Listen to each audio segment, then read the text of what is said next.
ৰূপহীহাটত আইন উলংঘা কৰি কংগ্ৰেছৰ সভা অনুমতি অবিহনে কংগ্ৰেছে পাতিলে দলীয় কৰ্মী সভা আৰক্ষীৰ বাধা নেওচি ৰূপহীহাটৰ হাতীপুখুৰীত দেওবাৰে কংগ্ৰেছে অনুষ্ঠিত কৰিলে এখন ৰাজহুৱা সভা য'ত উপস্থিত থাকিল শ কংগ্ৰেছ কৰ্মী পুৱাৰে পৰা আৰক্ষীয়ে সভা অনুষ্ঠিত কৰাক লৈ তৎপৰ হোৱা দেখিবলৈ পোৱা গৈছিল ৰূপহীহাট আৰক্ষীয়ে মাইক যোগে সভাত অংশ নলবলৈ ঘোষণা কৰিছিল ইয়াৰ দ্বাৰা জনোৱা হয় যে আজি ইংৰাজী 23 ফেব্ৰুৱাৰী 2025 তাৰিখে হাতীপুখুৰী মণ্ডল কংগ্ৰেছৰ দ্বাৰা অনুষ্ঠিত কৰিবলগীয়া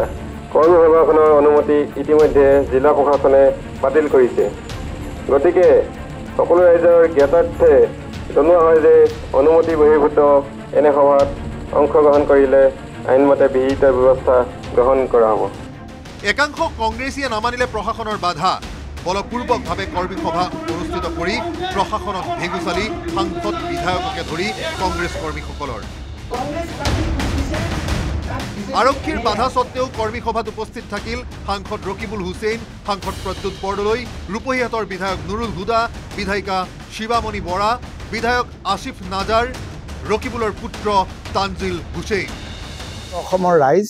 আজি সফল হ'ল সৰ্বশক্তি প্ৰয়োগ কৰি আজি তেওঁ এই সভাখন বানচাল কৰিব বিচাৰিছিলে আমি এখন প্ৰস্তুতি সভা কৰিছিলোঁ তাতে তেওঁ ভয়ত ত্ৰস্তমান আমাৰ চাহটোকে বাকটো দেখা আৰম্ভ কৰিছে মই ধন্যবাদ কৃতজ্ঞতা জনাইছোঁ ইয়াৰ মানুহখিনিক এইটো এটা সংকেত ইংগিত ইয়াৰ পিছত আমি ডাঙৰ সভা কৰিম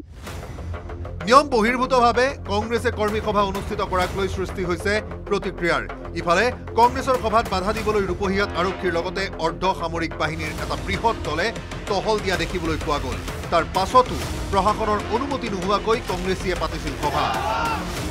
ওলোটাই অসম আৰক্ষীৰ সমালোচনাত মুখৰ হ'ল সাংসদ ৰকিবুল হুছেইন সাংসদ প্ৰদ্যুৎ বৰদলৈ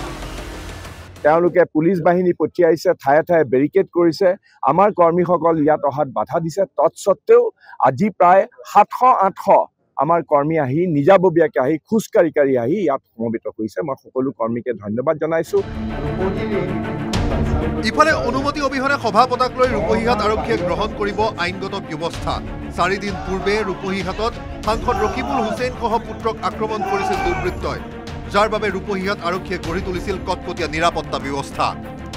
পুৰণিগুদামৰ পৰা হেমন্ত কুমাৰ দাসৰ report news 18 Assam north east